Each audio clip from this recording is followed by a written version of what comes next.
আসসালামু আলাইকুম প্রিয় দেশবাসী।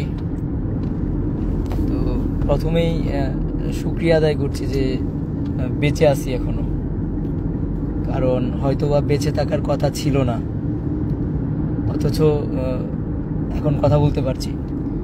বিভিন্ন ষড়যন্ত্র প্রতিনিয়তই ঘিরে আছে এবং বিভিন্নভাবে আমাদেরকে বিভিন্ন বিপদের সম্মুখীন করার চেষ্টা চলছে।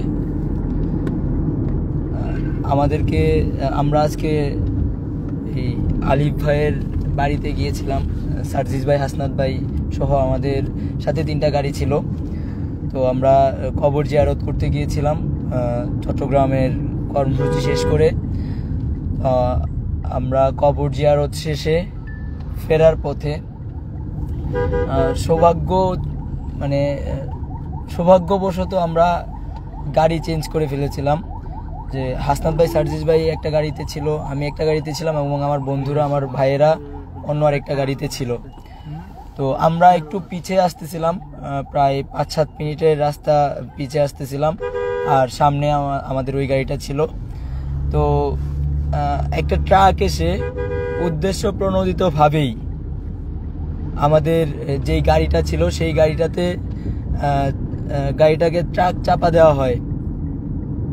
কিন্তু ওখানে যারা ছিল, যখন ট্রাকটা আসতেছে দেখেছে তখনই গাড়িটাকে ব্রেক করা হয়। কিন্তু গাড়িটাকে ব্রেক করা সত্ত্বেও আবার সেইখানে এই ট্রাক চাপা দেওয়া হয়। এবং আপনারা, আমার সাথে আমার একজন বন্ধু আছে যে ছিল ওখানে। তো বন্ধু, মূলত ঘটনাটা কি ঘটছিল? আর পাশাপাশি হচ্ছে ওই গাড়িতে ট্রাক চাপা দেওয়ার পরেও আমাদেরকে যে সকল ভাইয়েরা ছিল ওই লোহাগড়ার, ওই আলিফ ভাইয়ের এলাকার, ওনারা আমাদেরকে এগিয়ে দিতে আসতেছিলেন। তো একটা বাইকেও গাড়িতে ট্রাক চাকা দেওয়ার পরে আরো 2টা বাইকে ট্রাক চাপা দেওয়া হয়। এবং পরবর্তীতে যখন ড্রাইভারকে জিজ্ঞেস করা হয়, তার কাছ থেকে কোনো আনসার থাকে না।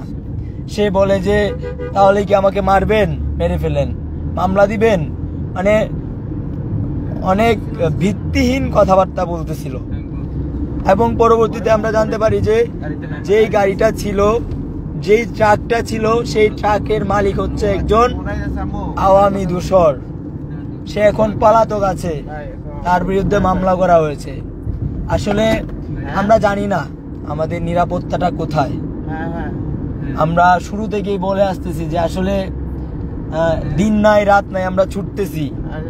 যখন যেখানে যেই সমস্যাটা হচ্ছে আমরা যাচ্ছি, কথা বলতেছি, আমরা আমাদের জায়গা থেকে কাজ করছি। কিন্তু একটা মহল, শুধু একটা মহল নয়, কিছু মহল শুরু থেকে এখন পর্যন্ত আমাদের পেছনে এমন ভাবে লেগে আছে আমাদের ক্ষতি করার জন্য, যার প্রতিফলন আপনারা আজকে দেখেছেন। তো আমরা আসলে জানি না যে আজকে আমি আমার আব্বার সাথে বা আম্মার সাথে ফোন কল করার পরে আবার পরবর্তীতে আর কখনো আমি আমার আব্বু আম্মুর সাথে কথা বলতে পারবো কিনা সেই নিশ্চয়তা আমাদের নেই। আমরা যেই মানুষগুলো আছি, আমাদের কারোরই সেই নিশ্চয়তাটুকু নেই। তো আমার কাছে মনে হয় এটা সার্জিস, হাসনাত বা আমাকে মেরে ফেলার জন্য এটা করা হয় নাই। এটা বৈষম্যবিরোধী ছাত্র আন্দোলন, অর্থাৎ বাংলাদেশের সাধারণ জনতার স্বপ্নকে মেরে ফেলার জন্য এটা করা হয়েছে। এবং প্রতিনিয়ত প্রত্যেকটা জায়গায় এখনো এই ষড়যন্ত্রগুলা চলছে। মানে মুভি স্টাইলে যেভাবে বিভিন্ন নেতাদেরকে বা হচ্ছে চক্রান্ত করে, ষড়যন্ত্র করে, ট্রাক চাপা দিয়ে, ট্রেন চাপা দিয়ে, বিভিন্নভাবে রোড অ্যাক্সিডেন্ট করিয়ে মেরে ফেলা হয়, ঠিক একইভাবে প্ল্যানটা করা হয়েছে আমার কাছে মনে হয়। তো আমরা জানি না আসলে আমাদের নিরাপত্তাটুকু কোথায়। কিন্তু পরিষ্কারভাবে বলতে চাই, এগুলা করে আমাদেরকে দাবায় রাখতে পারবেন না। একজন হাসনাত, একজন সার্জিস মারা গেলে বাংলাদেশে এখন হাজার হাজার সার্জিস হাসনাত আছে।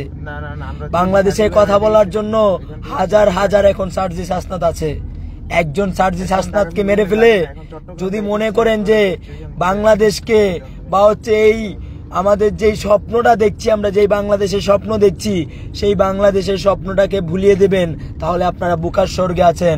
অথবা যদি ভেবে থাকেন এই 2-4 জনকে মেরে ফেলে আবার আওয়ামী পুনর্বাসন হবে বা স্বৈরাচারীরা আবারও দেশে ফিরে আসবে, এই স্বপ্ন ভুলে যাবেন। তাই পরিষ্কারভাবে বলতে চাই, যারা এই হত্যাকাণ্ড ঘটানোর ষড়যন্ত্রের সাথে লিপ্ত ছিল, প্রত্যেককেই দ্রুত সময়ের মধ্যে বের করতে হবে এবং এই ঘটনার সুষ্ঠু তদন্ত করতে হবে। দেখেন, পরপর কিছু কিছু ঘটনা ঘটতেছে। গতকালকে আমার একজন সহযোদ্ধা আইনজীবী ভাইকে এই ইসকন জঙ্গি সংগঠন কুপিয়ে হত্যা করেছে। আজকে আমাদেরকে ট্রাক চাপা দিয়ে মেরে ফেলার পায়তারা করেছে। এই ঠিক একইভাবে প্রতিনিয়ত কোনো না কোনো ষড়যন্ত্র চলছে, কোনো না কোনো ষড়যন্ত্র চালিয়ে যাচ্ছে আমাদেরকে দাবিয়ে দেওয়ার জন্য। তাই আমরা পরিষ্কারভাবে বলতে চাই, এখনো যে আওয়ামী দোসররা ঘোরাফেরা করছে, মুক্ত হাওয়ায় ঘুরে বেড়াচ্ছে, এর ফলস্বরূপ আপনারা আপনাদের সন্তানদের লাশ দেখতে পারবেন। হয়তোবা দেখেছেন, গতকালকে আপনাদের একজন সন্তানকে কুপিয়ে হত্যা করেছে। এটা হচ্ছে আওয়ামী লীগের দৃষ্টান্তমূলক এখনো শাস্তি প্রদান না করার ফসল। যদি আরো লেন্দি হয়, আপনারা যদি এই স্থবিরতার ভেতরে থাকেন, সিস্টেমের ভেতরে থাকেন, তাহলে হয়তোবা আরো লাশ দেখতে হবে পরবর্তীতে। তাই আমরা পরিষ্কারভাবে বলতে চাই, সিস্টেম যদি ভাঙতে হয় তাহলে সিস্টেম ভাঙেন।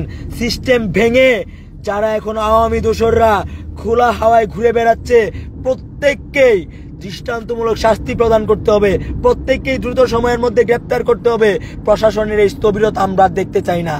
আমরা পরিষ্কারভাবে বলতে চাই, যারা এখনো স্বৈরাচারের দোসরেরা প্রশাসনের গুরুত্বপূর্ণ জায়গাগুলোতে বসে আছে এবং সিস্টেম দেখাচ্ছে, প্রশাসনের স্থবিরতা বিরাজমান করছে, তাদেরকে দ্রুত সময়ের মধ্যে নির্মূল করেন, সমূলে নির্মূল করেন প্রয়োজনে।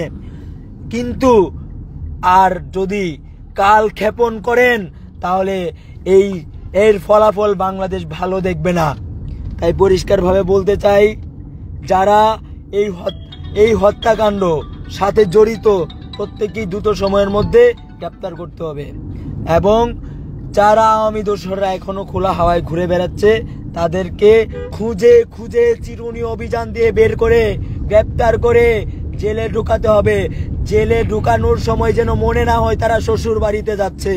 আমাদের আলেম ওলামাদেরকে তারা জিঞ্জির পরিয়ে, শিকল পরিয়ে টেনে হিস্টে নিয়ে যেত, আর তাদেরকে ডাব খাওয়ানো হয়, শ্বশুর বাড়ির আদর করা হয়। এই জিনিসগুলা যদি আবার পুনরাবৃত্তি ঘটে, তাহলে হুঁশিয়ারি করে বলে দিচ্ছি, দ্বিতীয়বার আবারও আমরা রাজপথে নামতে একবারও ভাববো না। আমরা যা হারানোর সব হারিয়ে ফেলেছি। আমাদের মরে যাওয়ার কথা ছিল, আমাদেরকে মৃত্যু ভয় দেখিয়ে লাভ নেই।